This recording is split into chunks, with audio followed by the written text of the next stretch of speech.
Habitat Pinellas and West Pasco's show highlighting our mission, our homeowners, and the partners that help make a difference in the community. I'm Morgan Burketti, your co-host, and I'm here with Mike Sutton, my other co-host. Hey, Mike. You do that so well. Like, you got it kind of down. Episode 15. Right. Got to get it together. Is it 15 already? Sure wow. is. Wow. Cool. Well, how are you? I'm great. Episode 2 in the pod loft. Yes, episode 2 in the pod loft. Pretty exciting. Very official. Yeah. It's and what an exciting time of the year too for us, because we're finishing our fiscal year at Habitat, June 30th. And what I'm excited about is I'm taking 19 days off, but don't tell anybody. I'm taking a 2.5 weeks out. So well deserved. I'm not telling anybody where I'm going.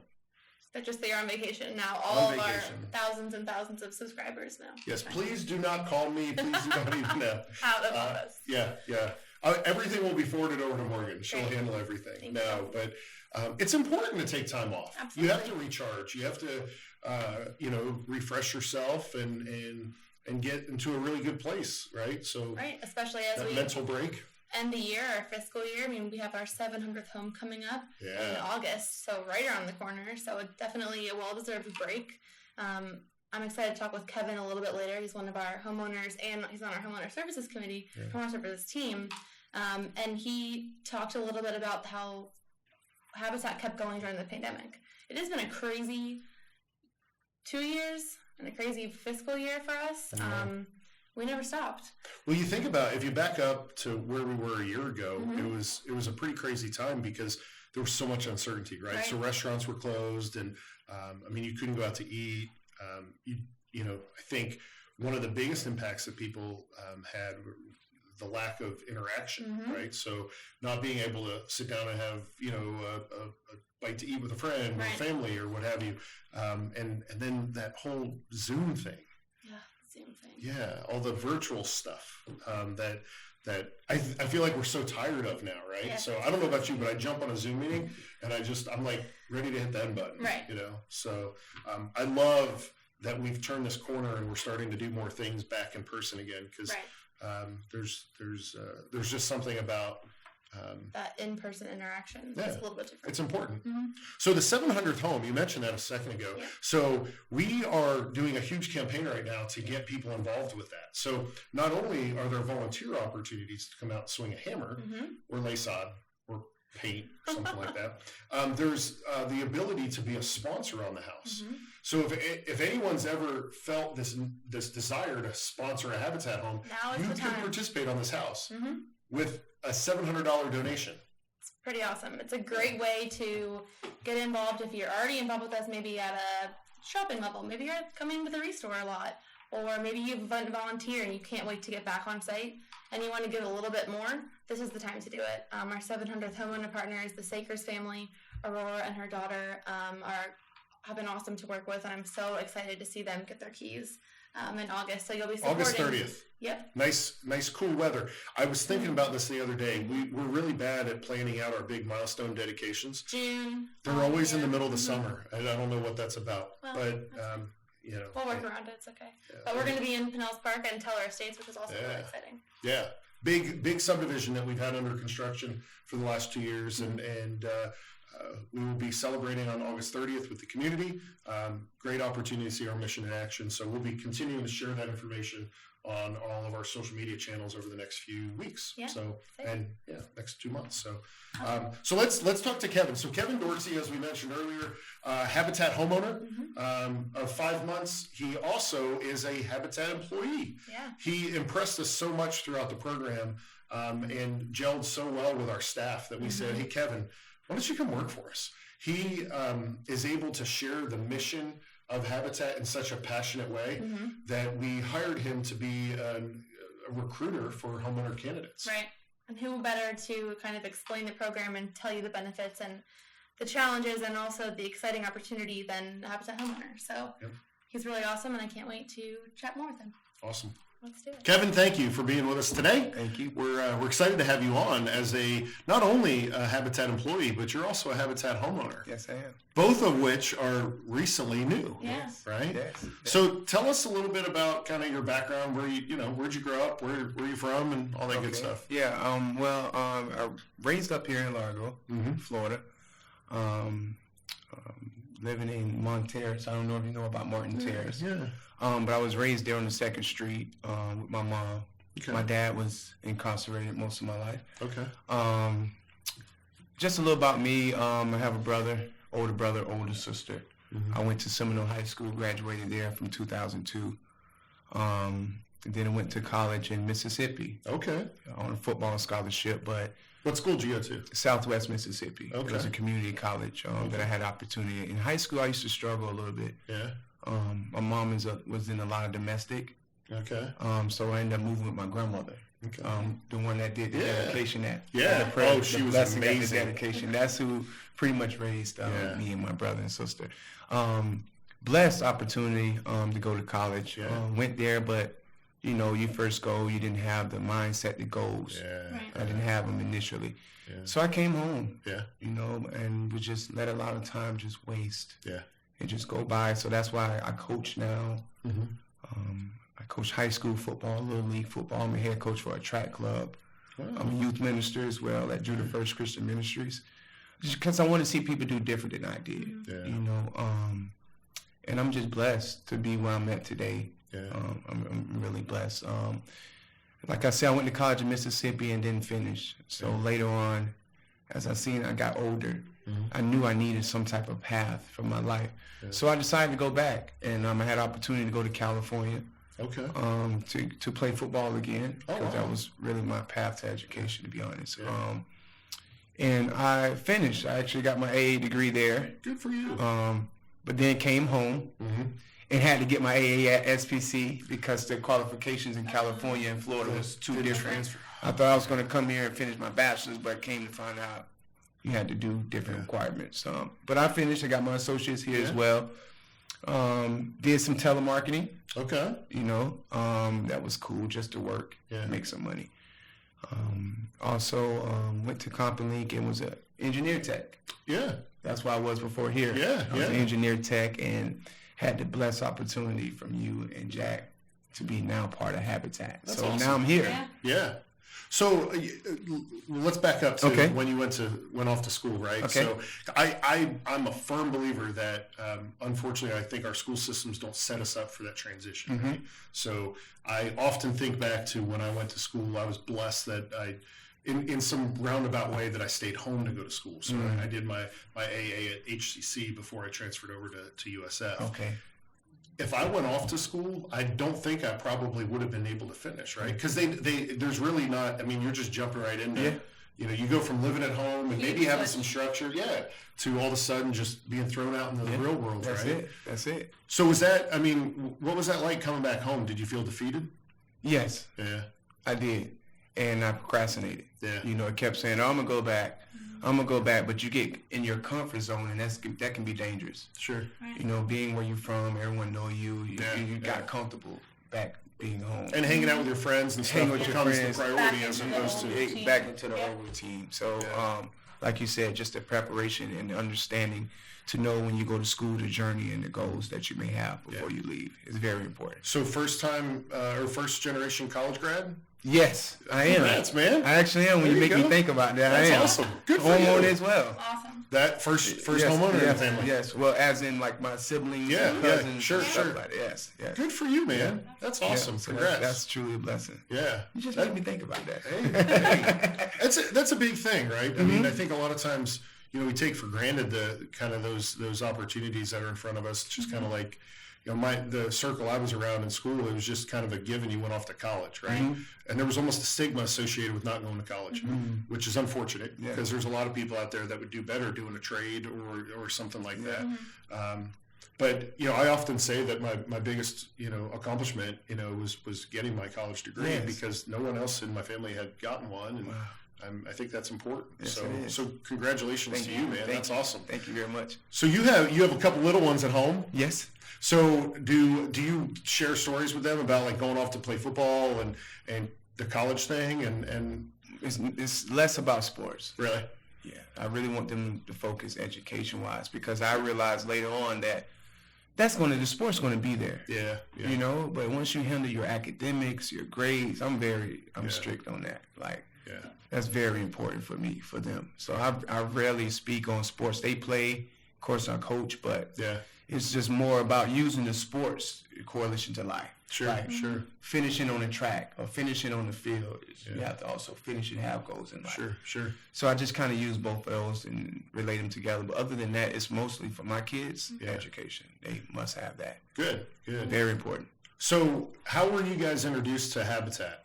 Well, just like I say, in the neighborhood, we started seeing houses come up. Yeah.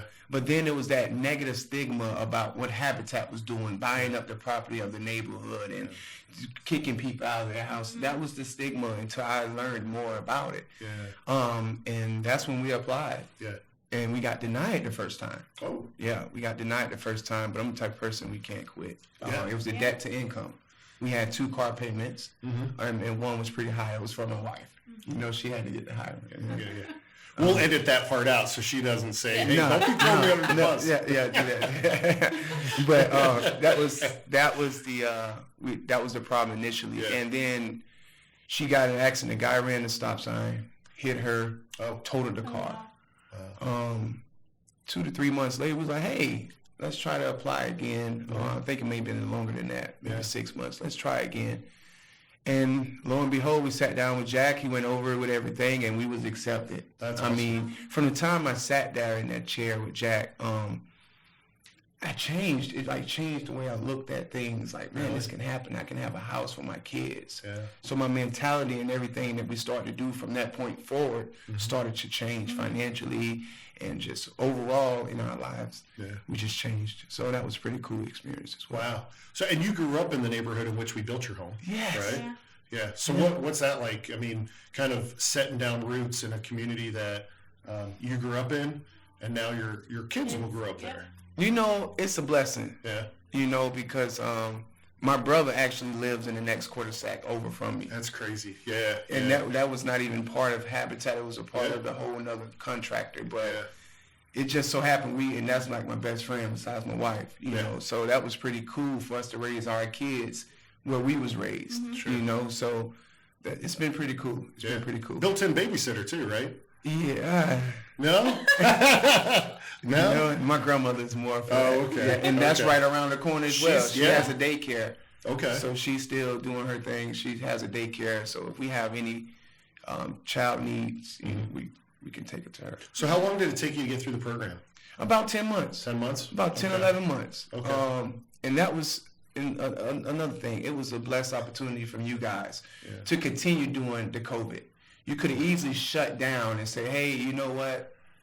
We're about to push it back a couple months. You guys went right into rolling to scavenger hunts, to virtual meetings. So then we didn't need a babysitter. Yeah.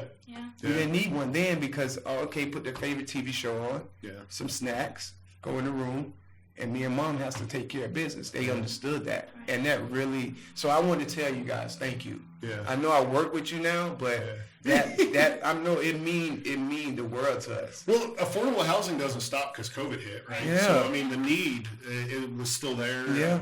If not amplified at that point. Yeah. But you guys didn't miss a beat. Yeah. You still reached the goals that you was trying to accomplish. So that's a great job. Well, and I mean, the homeowner candidates that come through the program were focused, right? So it's like, if you're focused and then and you've already hit some roadblocks, right? So like you, right? You were denied the first time. Yeah. So you've already hit those roadblocks along the way. Now what if we say, oh, by the way, it'll probably be another year before we can, get you in. I mean, it's those roadblocks in life, kind of, when you come to those crossroads, it's like determining which way to go sometimes can be a challenge. Yes. So, well, and I think, now that Kevin's on our team, I actually got to sit in Welcome to Habitat, which is the first class that anybody takes when they get into the program earlier in the month, and hearing Kevin's side and his perspective as a homeowner, but also being on staff, really helps kind of drill that down for new candidates who are hearing all these things, like budgeting is this weekend and this is happening and it's kind of scary. Yeah. But you've been through those roadblocks and here you are. Yes. Helping them through the way, which is pretty awesome. That's pretty cool. Yeah. Thank you. What do you think? So the experience that you and your wife went through, I mean, what do you think that did for your kids? The impact that it had on my kids was huge. Yeah. Yeah, I have a 9-year-old, 7-year-old. Well, she's 8 now, and the 3-year-old. Okay. And the ones that's in school, the 9-year-old and the 8-year-old, they was able to actually help us out. Yeah. We presented them, letting them know, hey guys, you can help us get a home. You may not be able to use your actual physical hands right now, but by you doing good in school, helps us a lot. It takes the stress away, and also you get equity hours. Yeah. And then you're doing what you're supposed to do, which rewards them. So they have. And a lot of people don't know that. A lot, that homeowner candidates can get sweat equity hours through their children just by getting good grades in school. Yep. So, we see, I don't know the exact hours, but they could have helped you with 30 or 40 hours just by getting good grades. Well, and what a great way to kind of tie in and help the kids understand why you're spending all this time doing classes. And when you're on the build site and things like that, you can explain what the end result is and that you can help. Yes. And something that the major impact is my son, my daughter, she always been E's and A's always since she started school. My son, he do good, but it wasn't as good as he is now since we got into the program. And he has continued it. Even though we have our home already and it is not an incentive, he doesn't even think about it now. He just bring home, Dad, I got on the road, like his Dad, I got on the road. That's awesome. And like he's that's the oldest, and he's my buddy. That's my only son. That's my buddy. Yeah. So that really made me proud. Yeah. It almost gets me emotional, but sure. But that was pretty. So you've been in your home now for how long? About 4 to 5 months now. What's been the biggest eye opener for you as a homeowner? Driving in my driveway. Really? Yes, my own driveway. Yeah. That has been an eye opener. Every day I drive up there. Yeah. I embrace it. Really? Yes, that's like the main thing. Like I come home from working with Habitat. And then drive into my Habitat home. Yeah. It doesn't get old for me. Yeah. And I don't want it to. I just want to keep it refreshed on how blessed I am in this situation. Yeah. That's awesome. That's awesome. So for all those homeowners out there, or prospective homeowners, people in the program or haven't been in yet, it's National Homeownership Month. That's what June is. So we're blessed to have you on to be able to tell your story, and then also be on staff, of course. So what would you say to prospective homeowners who maybe have that misconception and they aren't quite on the path to Habitat yet? What would you say to them to take that next first step? Take the step. If you never shoot the shot, you won't know if you can make it. I like it. If you don't shoot, how do you know if you can make it in the bucket? So take that chance and trust. I pray daily throughout the day. Something my grandmother just raised us up on, that foundation. I think I'd be lost without it, to be honest. So I keep the faith, and if you really want something, go get it. And it may not be easy at that time. You may have some struggles, some hiccups. But just to push and then to finally be in your home and know I made it through those struggles is rewarding, So I would say go for it. Dream big. I tell my track kids all the time, dream big. Yeah. And finish the race. And finish the race through the line. Thank you. And finish the race. So that'd be my encouraging words to anybody trying to get into the home. Awesome. And call Kevin because. And call me. No, and I'm serious. Call me. I tell people, I tell them all the time. If you're feeling down or you're not sure if you can quite make it or you have some type of questions like they say, hey, would I own my home? You will own your home. Yeah. Like I said last night in the meeting, only person that can get you out is you. Yeah. If you're not paying your mortgage or if you quit your job or you just do something drastic to really mess up the pattern, then that's on you. Sure. 0% interest?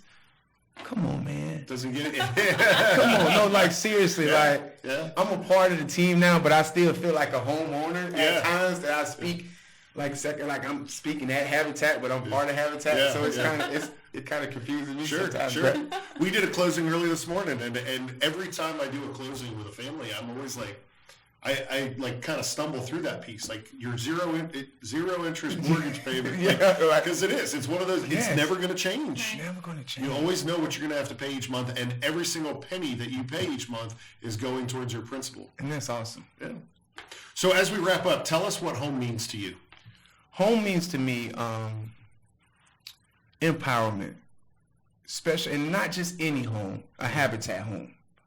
Because you can get a home, but the things you learn in Habitat throughout the program, the budgeting classes, the how to be the neighbor, just everything that you take throughout the program is what empowers you when you get your home. So my kids, like I told you, how it's done for them, like the things that they do each day, and my wife, it empowered her, like to bring friends over now. Like she likes to bring people over, like my kids cleaning up their rooms on their own, being responsible, like it empowers you in so many other areas. Should have done this quicker, huh? Man.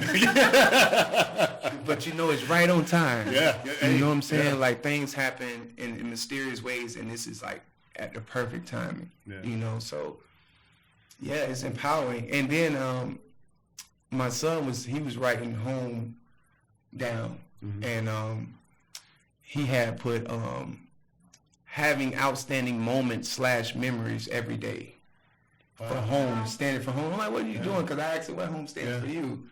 And they in there trying to figure out acronyms that they can put together. And that's what he put. Wow. He put having really outstanding, moments / memories every day.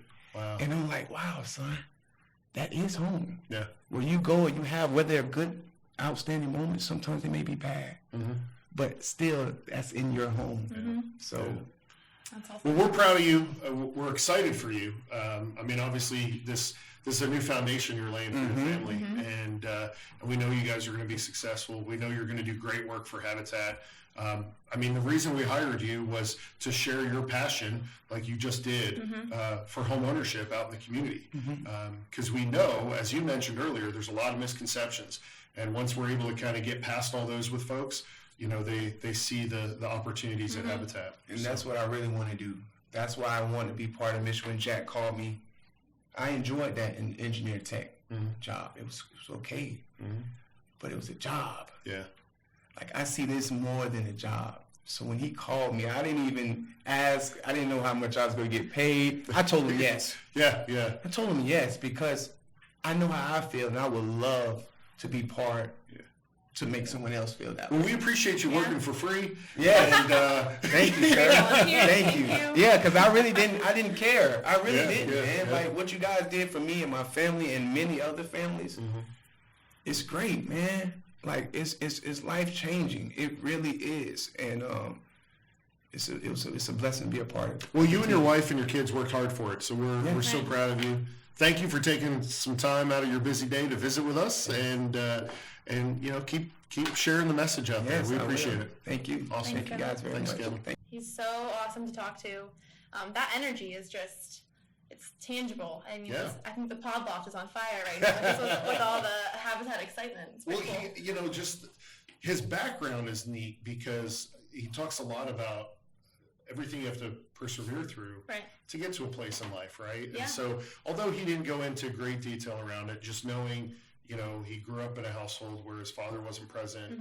His mom, there's some challenges there with relationships and then going off to school, coming back, coming back, and just seeing. I'll never forget that dedication. Number one, because his grandmother's prayer.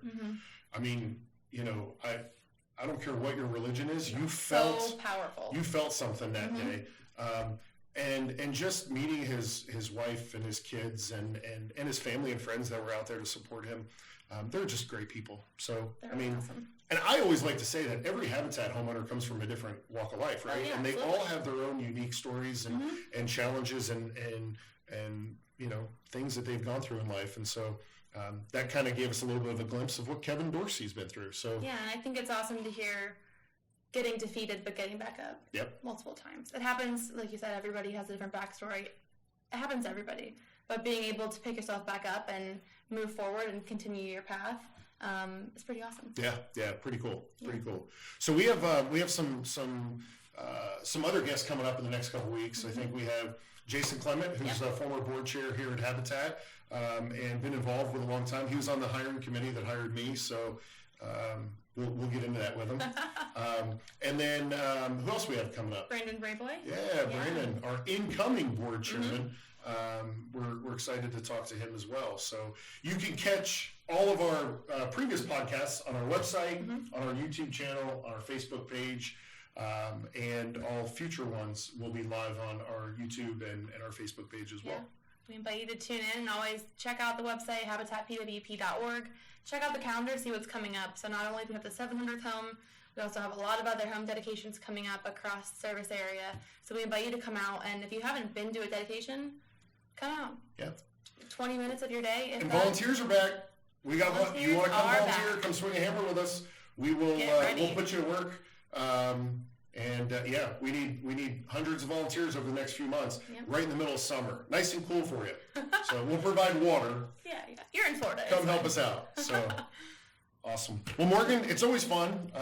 Kevin was a great guest, and we'll get together here in a couple weeks and back in the pod loft. Back in the pod loft. We'll Thanks everyone for being with us. Appreciate it.